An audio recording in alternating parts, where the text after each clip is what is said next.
Hey Aries, it's Empress Rose here. Welcome to your reading. These are general readings, so we take what works, leave what doesn't, as with everything in life. And if I don't catch your wavelength or storyline here, go check your other major placements. I just got like the whole deck, so it's a little bit of a shit show here about what wants to come out. We're starting with the Oracle deck, getting ourselves a more intuitive vibe of what's going on, and then we'll move on to a more traditional tarot spread for a more traditional tarot reading.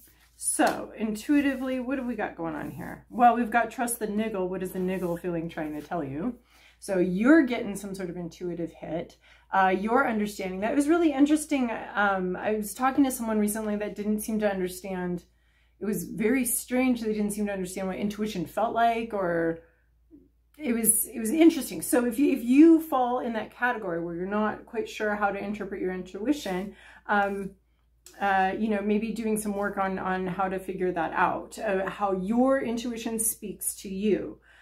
We can do that by looking at sort of some mistakes we've made and the feeling we got right before we made those mistakes. But sometimes our intuition actually does try to bring us down. It can bring us down a path where we learn a valuable lesson, and not necessarily always bringing us to a path of perfect peace and harmony. So just because the thing didn't turn out exactly how you wanted it to, doesn't mean your intuition was wrong and you shouldn't have followed it. So I guess it's very confusing. But here's what I have to say about trusting the niggle. My intuition speaks to me very clearly sometimes, and sometimes not at all. Sometimes it's like, really, this one doesn't matter at all. Do what you want. And other times it'll be sort of a revulsion of just like, oh, I could do this, I could do that, I could do that. No, I'm not going to do that. Even though it makes sense, it sounds good, it's logical. And so I have a sense of physical revulsion. But it's taken me a lot of time to learn how to tap into that and to listen to it and to understand what it's trying to say. And I don't even have to understand why that might not be a good idea or whatever. Now it's just like, body says hell no, so we don't do it. And then there's other times where my intuition is like, yes, this, go, go, go. And so sometimes it's very clear, sometimes it's not clear. I figure if it's not being clear, it's not a decision that really matters all that much. So trust the niggle, maybe even figure out more how your body niggles at you, how your gut instincts and intuition are communicating with you. So we also have Anna, grandmother of Jesus, seeding the light, laying foundations, divine plan. So this is sort of the setting up the blueprints for the construction project.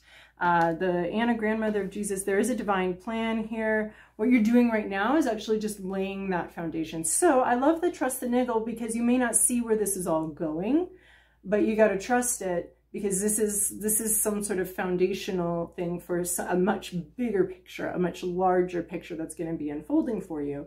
So this niggle could be talking to you about something where you don't see where it's going, you don't see the end result, you may not have even the slightest clue as to the larger picture you're tapping into. But this is saying that niggle could be setting some groundwork for something pretty cool, or some sort of thing that you'll be doing in the future.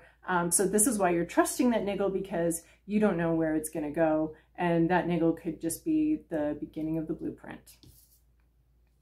This would be like, you know, taking a walk and noticing that piece of property and how beautiful it is. And you know, it all started with going for a walk. You just had a niggle, go for a walk, and then you saw a piece of property and you're like, you know what, I'd like to see a house on that property. I'd like that house to be mine, and I think I might like it to look like this. And so it begins something. So trusting your instincts. It doesn't have to lead to anything huge, like building a house on property. It doesn't have to lead to that. It can lead to smaller things or other things, but there's something here, just trusting your gut instinct. Don't be worried about it. You're not going to miss a big boat, but it could be part of a bigger divine plan. Also, trusting your instinct and not seeing where it's going. We have new romantic cycle begins, new moon in Libra. So these new moon cards I'm seeing as doing something without knowing what the results are, not understanding what the results are, not figuring out and being able to see exactly where everything's going. It's a new moon. It's in darkness. The result is in darkness, but we're beginning something in that darkness, like a seed. We're beginning in darkness. We can't see the sun yet. There's an inch of soil above us. There's still some darkness here, but we're going to start something we don't see where it's going, but we're starting something. So new romantic cycle begins, and it's not necessarily romantic. It can be a relationship. I mostly think about it as communication with someone else, a relationship about something, some sort of way of relating with somebody. It's going to be reciprocal. There's going to be a lot of give and take here. It's the beginning of the team. It's teaming up with somebody. So you may need to start a conversation, but you don't know where it's going to go. We have no idea where it's going to go, but it's foundational and it's important. So if you want to reach out to someone, have an idea that you'd like to spend more time with someone, or you like how someone moves in the world, and you want to move in that direction as well, then this is beginning. So we're definitely seeing something beginning sort of in the dark without a lot of clarity on where it's going. Your intuition's leading you. The less you try to follow your intuition, sometimes it's a little easier when you're not really searching for it, but when it just comes up and you're like, oh, what's that feeling? Okay, that's interesting. And then we have these two others that really stand out to me. We have North Node. North Node work is really cool work to do. I'm not an astrologer, but I have delved into my own North Node work, and just shifting the way you interact with something, shifting something that you're doing, the way you approach it. You've always done it this way. This is your comfort zone. So step out of your comfort zone. You've always done it this way. Try doing something some other way. It reminds me of one of the gospel stories of Jesus, where they're out fishing and they're not getting any fish, and Jesus is like, oh, just fish the other side, and they get a bumper crop. And so, normally maybe they fish out of the I forget the terms. Oh my gosh, I'm forgetting the terms of the boat, but they fish out of the left side of the boat all the time, every time. They always have. It's always been fine. And Jesus is like, well, try this side, maybe try a different thing. And then they do, and then it's like, wow, this is actually more effective. And it's not obviously related to the side of the boat, but you know what I mean? Like, it's just like, try a little different, try something else. Try something else. It might be more effective. So stepping out of your comfort zone, doing what you normally do, but in a different way, with a different attitude, with a different idea in mind, something like that. Still just living your life and trying different concepts or different ways to, if you're risk averse, maybe try a little risk. If you tend to be risky, maybe try a little more thinking that through. Just something different, because there's not a right way and a wrong way. There's just this way and then that way. Something else might work. Something different might actually start resonating with you. And then Unbound, this is basically the same card, releasing soul patterns, contracts, and past lives. So again, like soul patterns, right? Stepping out of your comfort zone, stepping out of the past, stepping away from that comfort zone. And this might be a little bit of a weird feeling, detaching from something, detaching from how it's always been, from the past, from what you've done before. So Unbound, releasing soul patterns, contracts, and past lives. So, and stepping out of your comfort zone. To me, those are the same things. This might be you starting a partnership that's actually going to go somewhere. We don't know where it's going, but you're going to get an intuitive hit about that. Not necessarily where it's going, but about starting something, starting a conversation with someone, or not necessarily even you starting it, but engaging with somebody here. Stepping out of your comfort zone, trying something a little different. All right. This is your past, your present, your inner landscape, what's at issue, your environment, to-do list, possible outcome. Some of these energies floating around here are not uncommon. I've seen some of these cards before, different situations. We sort of are in a collective here, and we have these energies that run through our lives and affect all of us differently. In your recent past, you have 8 of Cups. Something that you thought was going to be satisfying and everybody else finds very satisfying is not satisfying for you. Your intuition, this little niggle here, has called you forward. Yes, everybody's happy here. Everybody else is happy here, but not you. This isn't for you. Something else is calling you forward. More satisfaction. There's something better for you than where you're at right now. And so moving towards that, maybe even trying to find an intuitive hit towards that, and how to move towards something. Something's calling you forward out of your current situation. You may not have a full understanding of what it is. There may be some frustration, or has been some frustration about, why aren't I happy doing the same things everyone else is doing? Why aren't I happy in the same place? I was happy here for so long. Why am I suddenly not happy here? and not happy with this situation. So a desire to move forward and move along and follow your intuition. Intuition has been leading you maybe on a bit of a unique path away from something that you expected to find happiness, and maybe you did for a time, but it no longer satisfies, and there's a sense of moving forward. In your current situation, you have 2 pentacles. There's a lot on your plate. You're juggling things. You might have a lot of responsibilities. You might have gotten some new responsibilities added to your plate, and that's a lot to juggle. These are things that need to have your full attention at all times, but you can't do that at all times, so you kind of have to juggle them and full attention, full attention, and toggle between these 2 things. So this is a lot on your plate, a lot to do, a lot to take care of, maybe even a lot of busy work, a lot of work, and maybe even a couple different jobs or a couple different focuses for your work. So this can feel a little precarious, and like if you drop any of these balls, the whole thing falls apart. And it can also feel like it's never going to end and you're never going to get out of this. Your hopes, your fears, your inner landscape, some sort of nostalgia here. We have 6 of Cups. You're remembering something. You're remembering the good parts of something, right? We can have things in our past and people in our past where there were good parts and then there were some not so good parts. But this is definitely pleasant memories on your mind. Maybe you're hoping to make some good memories because it's in your hopes column. Or maybe, yeah, this is like just remembering the past, remembering all the good times. Maybe even remembering more relaxing, happier times. Remembering someone or something from your childhood, maybe a grandparent, maybe a sibling, and having enjoyed them. Maybe even wanting to return. You might be hoping to return to something from your past too. And really thinking about that, although we're talking about stepping out of our comfort zone and releasing your past life. So something from your past could be very much absorbing your attention right now and your focus. This is talking about releasing it, but this has you very focused on it. What's at issue here is the Lover's reverse. This is either not having a choice in something. It could be a breakup. But it could also be a refusal to go towards, or not being able to, not having the option to go towards something you love, or a refusal, or just there's not that connection with something. There's not a deep connection. You know, that deep connection can give us a very strong intuitive hit. Okay, we're going this way. We're going this thing, you know, the Lovers in the upright, I'm always talking about how are we going to live our lives? Are we going to move towards what brings us alive, or are we going to live in fear and just move away from things that might be a little overwhelming, new territory, out of our comfort zone? Are we going to keep doing that and shrinking? So in the reverse though, what I'm seeing here in the reverse, oh, where'd it go? I saw it,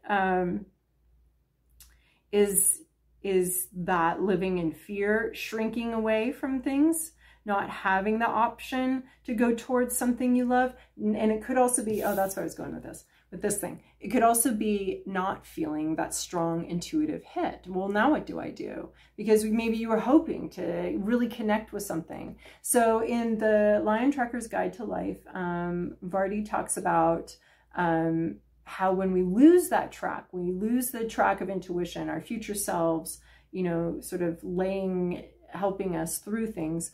When we lose that track, you just make an intellectual best guess. That's where your brain comes in. We want to be listening to our intuition, but when it's not being very loud, even when we're getting quiet, meditating, listening to it, when it's not very loud or very clear, you make your best guess. Like, okay, I was tracking this lion, I've lost the track, but I know there's a watering hole that direction, so let's just go that direction, because it just seems most likely. So having to make it sort of a logical choice here, not really having that strong connection to something. So that's what could be going on with this situation. It could also be that someone has chosen against following their heart. Someone has chosen a more logical choice, but it could also be that the choice isn't even being presented. There's not a lot of options here. Or there's not the choice to follow something that really strikes your fancy and really has your intuition whirring and buzzing. There's just not, there's not a connection here. so either chosen or the universe kind of puts you in the situation where you're not connecting with something. You're not feeling the niggle, but maybe you just got to get quieter because it's saying there's a niggle there and you have to listen and you have to trust. Your current situation, the externals, you got Hanged Man. Everything's at a standstill. Like, everything's at a standstill. You're kind of stuck in a situation and it's not moving. This zipper's stuck. So while you're here, you might as well think about how you got here, think things through, figure some things out. But the whole situation itself isn't moving. There might not be a lot you can do about it. It's like you don't have a lot of options, and what you've got, you're kind of stuck with for now. So even though you're not satisfied with it and you'd like to move on and you're having that, this is overwhelming. You're not satisfied with something. You've realized you're not satisfied with something. There's a lot of overwhelming other stuff to do. There's a lot of stuff to do here. You're kind of nostalgic for some previous times, some prior joys way back when. But you don't really have an option right now, and the whole situation seems to be a little stuck. When the external gears get stuck, the internal gears will start to move, or should start to move ideally. Starting to move, like, okay, nothing in this situation is moving. So then we got to move some of this stuff. And that's the trick, right? That's the prayer is, you know, Lord, grant me the serenity to accept the things I can't change, and the courage to change the things I can, right? So we have to figure out what in the situation can't change, and then what can. Sometimes that's an external and sometimes it's an internal, and sort of toggling between those things. So the Hanged Man says, the externals can't change right now. They're not changing. They're not moving anywhere. The zipper's stuck. So you got to figure out another way to get out of this jacket and out of this situation, because the externals aren't going to do it. Your to-do list is King of Swords. This is you. This is your energy, your place of greatest growth. Taking leadership in a conversation. We were already kind of talking about that. Taking communication leadership and doing it from a fair place. Being able to see the truth, speak the truth, being able to handle it with gentleness, with mercy, with kindness, but still having a good handle on it. So the king is externally focused. So it's not just you just knowing your truth. There's something about you communicating the truth, you seeing the truth, seeing something very clearly, and communicating it very kindly and gently. So King of Swords energy here, that's your place of greatest growth. That's your to-do list. Clear, honest, kind, gentle communication. Don't pussyfoot around too much to hide what you're trying to say, that, you know, so the other person becomes very confused. But also, you know, it's time to speak up, it's time to say something, time to reach out, time to communicate, send your messages, and talk about what's going on, but doing so from a space of kindness, understanding, gentleness, and compassion for all involved, including yourself. And so your possible outcome here, 10 of Pentacles, this could be family money. But this is reaching the pinnacle of something in the real world.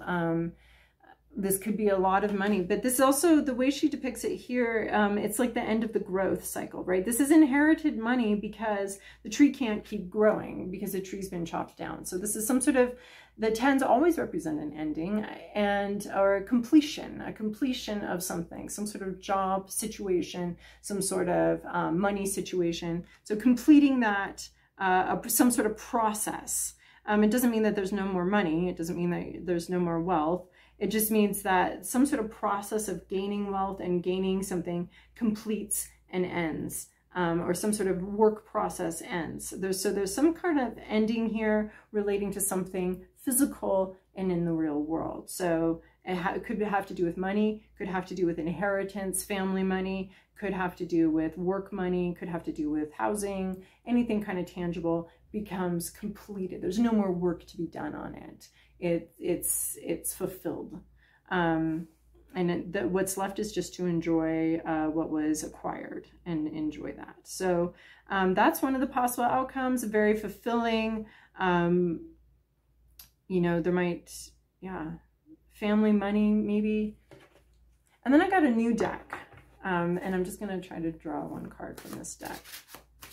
And I'm not 100% sure, like, it still has a lot of surprises for me, even though I've said one card. What did you mean? I got 3. Okay, we have Lion. So courage, strength. This was a strength card in the other deck. So having strength, having perseverance, having courage. Pride as well. Pride in yourself. Lions are hard. Lions are hard symbols, right? The males eat their male young.